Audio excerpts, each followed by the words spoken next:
In the beginning, there was a god of stone. He stood 40 cubits tall upon his pedestal of cedar and bronze, his great fishtail carved from the living rock of the mountains, his arms stretched wide, as if to embrace the whole of the earth.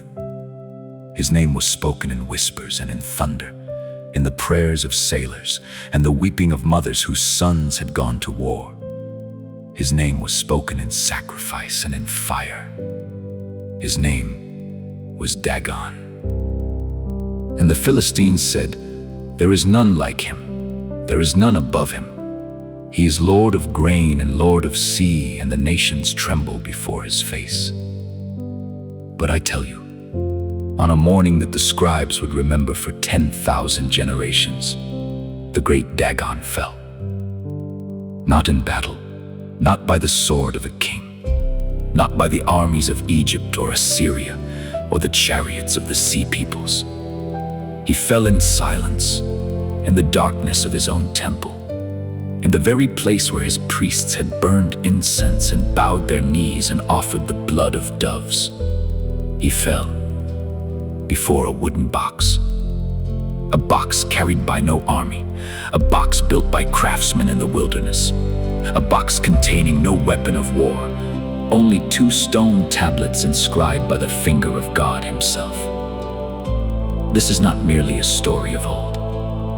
This is a declaration that has echoed across the centuries, a testimony carved not in marble, but in the eternal substance of truth itself.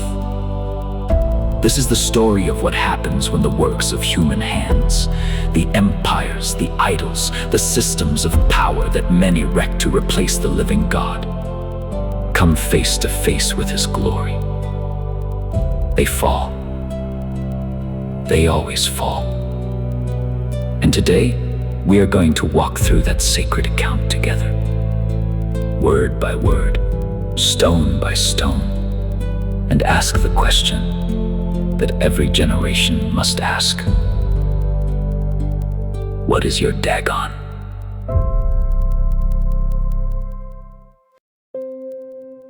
But before we enter the temple courts, before we cross the threshold into the house of Dagon and witness the glory that undoes all false glory, I need to ask something of you.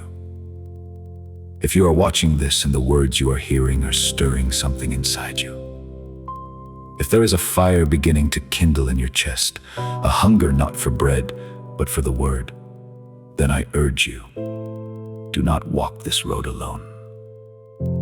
Strike the bell, subscribe to this channel, for we are a community of seekers and searchers, of men and women who have refused to settle for the shallow waters of a faith without depth, a religion without roots.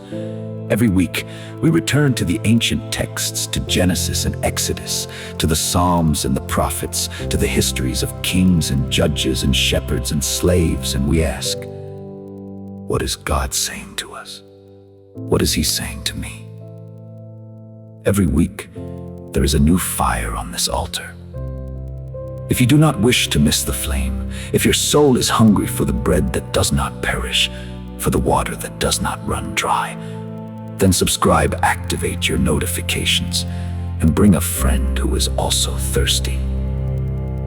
For the table is set, the word is open, and the story of Dagon is about to begin.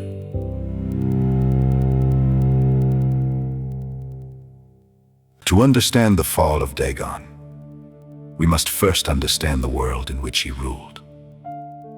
The Philistines were not a simple people. Let not the centuries of retelling diminish them into cartoons of villainy or mere obstacles in the story of Israel. They were a civilization, skilled in metalwork, organized in governance, fierce in warfare. They were the lords of the coastal cities, Gaza, Ashdod, Ashkelon, Gath, and Ekron, 5 cities. 5 lords, a confederacy of power that sat like a crown of iron upon the throat of Canaan. And at the center of their spiritual world, at the beating heart of their devotion, stood Dagon. The scholars have long debated the nature of Dagon. Some say he was a god of grain. His very name perhaps rooted in the word for corn, for the harvest, for the bread that sustains life. Others say he was a god of the sea. The great fish-tailed deity depicted on their walls, lord of the deep waters, master of the storm and the tide. Perhaps he was both. Perhaps, in the theology of the Philistines, grain and sea were not opposites but partners. The rain that falls from heaven and the soil that receives it, locked in an eternal covenant of abundance. Whatever his nature, his power was undeniable to those who served him. His temples were magnificent. His priests were numerous. His worshippers stretched from the Mediterranean shore to the edge of the desert. When a Philistine soldier lifted his spear, he did so in the name of Dagon. When a Philistine mother prayed for her child, she laid her prayer at Dagon's feet. When the 5 lords of the cities gathered in council, it was under the shadow of Dagon's image that they deliberated and decreed. He was, in every measurable way, the most powerful god in the region. And then the ark arrived. It is the day of a great defeat. The armies of Israel have gone to war against the Philistines at a place called Ebenezer, a name that would later be redeemed and reclaimed, but on this day, it is a place of tears. 4,000 Israelite soldiers lie dead upon the field. The elders of Israel gather in the camp, shaken and bewildered, and they ask the question that men have asked across every age of failure. Why has the Lord struck us down today? It is a good question, but what they do next reveals the depth of the problem. Rather than repenting, rather than searching the interior landscape of their own hearts and asking what had grown corrupt, what had become cold, what faithfulness had been abandoned, they send for the Ark of the Covenant. Let us bring the Ark from Shiloh, they say, that it may come among us and save us from the hand of our enemies. Notice what has happened here. The Ark, that most sacred of objects, that physical representation of God's throne upon the earth, the dwelling place of his glory among his people, has been reduced in the minds of the elders. It has become a talisman, a lucky charm, a divine weapon that can be deployed on the battlefield like a regiment of chariots. They have not asked God whether they should fight. They have not sought his counsel or his will. They have simply assumed that his presence carried in a box will guarantee their victory. This is the oldest of all spiritual errors, treating God as a means to our ends rather than submitting ourselves as instruments of his purposes. The ark comes to the camp. The people shout with such a great shout that the earth shakes. The Philistines hear the sound and fear rises in their hearts. The gods have come into the camp, they cry. But then something extraordinary happens. The Philistines, in their fear, become more ferocious, not less. They fight with the desperation of men who believe they have no choice and Israel is routed. 30,000 foot soldiers fall. The sons of Eli, the priests Hophni and Phinehas, die on the same day. And the ark of God, the ark, is taken, captured by the Philistines, carried in triumph to the city of Ashdod, and placed in the house of Dagon.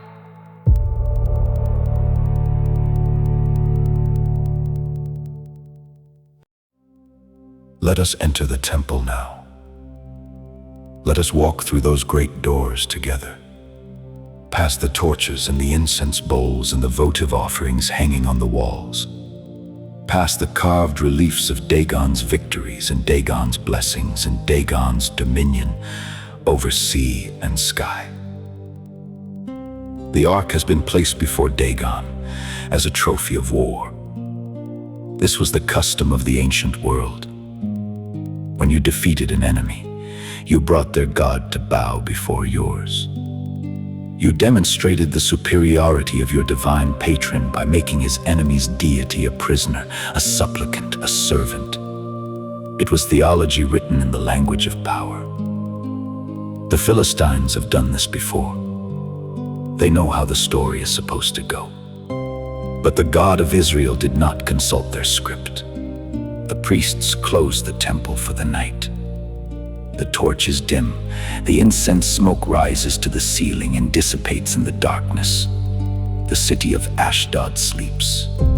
And in the morning, when the priests of Dagon come to open the doors of the temple and begin the day's rites, they find Dagon, fallen, face down upon the ground before the ark of the Lord. Let the silence hold here. Face down. The posture of worship, the posture of submission, the posture of a creature before its creator. The great fish god of the Philistines, the lord of grain and sea, the patron of 5 cities and 1,000 years of civilization, lying on his face in the dark before a wooden box. The priests are shaken. They lift him. They set him back on his pedestal. They say nothing to the people, for what could they say? They perform the day's rituals with trembling hands. They offer the incense and sing the hymns and pretend that morning never happened. But it did happen. And the night comes again.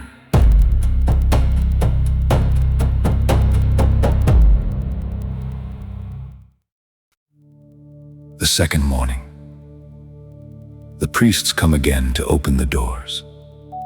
Perhaps there is hope in their hearts.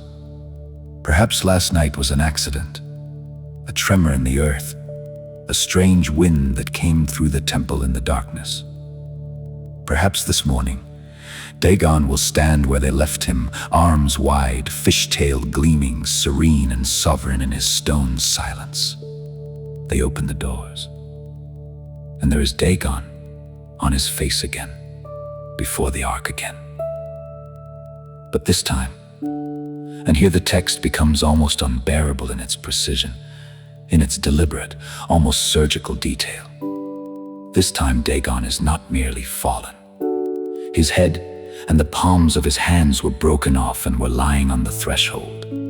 Only the stump of him remained. The head, the seat of thought, of will, of authority, of identity gone. The hands, the instruments of action, of power, of creation and destruction gone.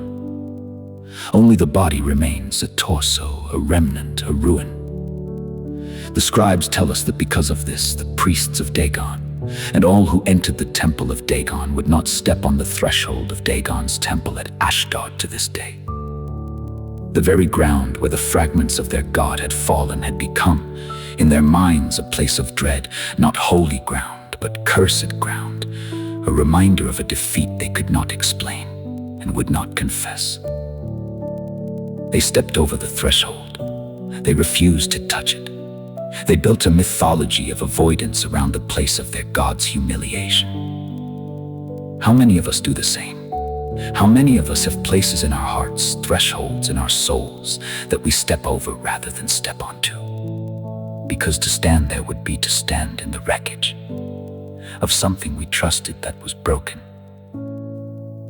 But I am getting ahead of the story. The humiliation of Dagon is only the beginning. For the hand of the Lord is heavy upon the people of Ashdod. A great devastation comes upon the city. A plague. The text speaks of tumors, of suffering, of a pestilence that moves through the population like fire through dry grass. The people of Ashdod cry out in anguish, and the lords of the Philistines gather in urgent council. What shall we do with the ark of the God of Israel? It is a remarkable question, not what shall we do to appease our own God, not how do we restore Dagon, but what do we do with this God, this other God, whose presence is destroying us? They decide to send the ark to Gath, The ark goes to Gath, and the hand of God follows panicked Tumor's death. They send the ark to Ekron, and the people of Ekron cry out before it even arrives. They have brought the ark of the God of Israel to us, to kill us and our people. 7 months the ark remains in Philistine territory, 7 months of plague and panic and death. 7 months of a civilization confronting the reality that the God they had mocked was not mocked. And at last, the Philistines call for their priests and their diviners and ask the question they should have asked at the beginning. What shall we do with the ark of the Lord? Tell us how we should send it back to its place. And here, in this moment of desperation and defeat, something almost tender emerges in the story. The pagan priests of a pagan people, guided only by their instinct and their fear, craft an answer that contains within it a theology of grace. Do not harden your hearts as Egypt and Pharaoh hardened their hearts when he dealt severely with them. Did they not send the Israelites out so they could go on their way? They had learned from history. They had learned, better than Israel had learned on the day of Ebenezer, that the God of Israel was not to be trifled with, that his patience was real but not infinite, that hardening the heart in the face of his manifest power was not stubbornness but suicide. And so they build a new cart. They take 2 cows that have never been yoked and set them to the cart. They place the ark upon it. They add an offering of golden tumors and golden rats as a guilt offering. They open the road and watch. The cows go straight toward Beth Shemesh, lowing as they walk, not turning to the right or the left, not returning to their calves, following a road they have never walked, toward a destination no one told them. And the lords of the Philistines follow the cart to the border of Israel and watch. And the ark comes home. Why does this story matter? Why does this account, recorded in the book of 1 Samuel, in the 5th chapter, in the ancient libraries of a people who are long gone from the earth, why does it matter to us, who live in towers of glass and steel, who carry the sum of human knowledge in the palms of our hands, who have mapped the genome and split the atom and sent machines to the outer edges of the solar system? It matters because Dagon is still standing. Not in Ashdod, not in a temple with cedar beams and bronze doors, but in us, in our systems, in our certainties, in our ideologies, in our institutions, in the things we trust more than we trust God, in the false securities we erect when we are afraid, when we feel that the God of the Bible is too slow, too silent, too mysterious, too demanding. The Dagon of the 21st century does not have a fishtail. He has a bank account. He has a social media following. He has a title and a resume and a network and a plan. He lives in the temple we have built in our hearts for anything other than the living God. And we bow before him every day with our anxieties and our ambitions and our desperate attempts to control the outcomes of our lives. And what the story of Ashdod tells us is this: he will fall. Not because we are strong enough to push him over, not because we have finally worked up the courage to confront our idols, but because the presence of the living God, the ark of his covenant, the reality of his nature, cannot coexist in the same room as a false god without the false god falling. It is not a battle. It is not even a competition. It is simply what happens when the real confronts the counterfeit, when the light enters the darkness, when the eternal steps across the threshold of the temporal. Dagon falls. He always falls. But here is what we must not miss. The ark did not fall with him. The ark rested in the house of Dagon through 2 dark nights and emerged undiminished, unmoved, unscathed. The tumult was all around it, but it remained. The plague spread through the city, but the ark was whole. Dagon lost his head and his hands, but the dwelling place of God's glory bore no mark of the encounter, except perhaps the shadow of glory it cast on the floor where a false god had bowed. This is the nature of the God we serve. He does not need our protection. He does not need our management. He does not need us to carry his cause to victory. He is the victory. What he asks of us is not that we defend him, but that we trust him. Not that we fight for his reputation, but that we surrender our own. Not that we lift the ark, but that we let the ark carry us.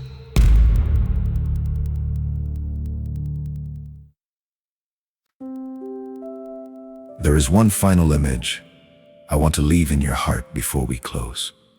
In the days of the early church, in those first fearful and glorious decades after the resurrection of Jesus, when the followers of the way were scattered and hunted and killed, there was a phrase that was passed among them like bread in a famine. Jesus is Lord. Two words in Greek, kyrios iesis, simple radical dangers. Because in the world of Rome there was another Lord. Caesar was Lord, the emperor. Divine by decree, worshipped in temples, served by priests, honored with sacrifice, was Lord. And to say Jesus is Lord was not merely a personal spiritual preference. It was a political declaration. It was an act of defiance against the empire. It was standing in the temple of Caesar and saying, "Your God will fall." And fall he did. Not all at once, not without great suffering, not without the blood of martyrs soaking the sand of arenas and the stones of roads. But fall he did. The empire crumbled. The Caesars are dust.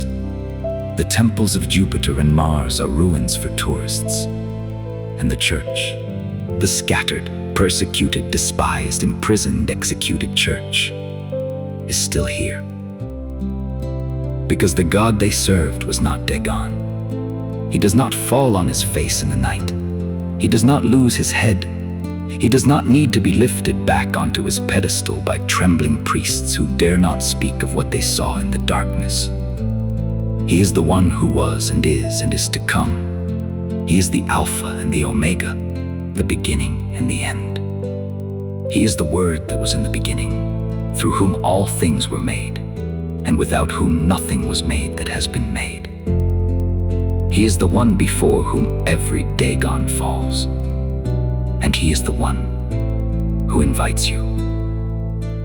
Today, right now, in whatever state of brokenness or certainty or searching you find yourself, to bring your idols to him, not to hide them, not to defend them, but to bring them and watch what happens.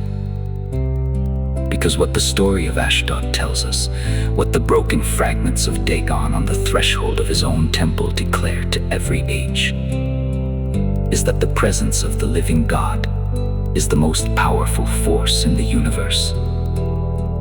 And you do not have to be afraid of what falls when he enters the room. You only have to be ready to worship the one who remains.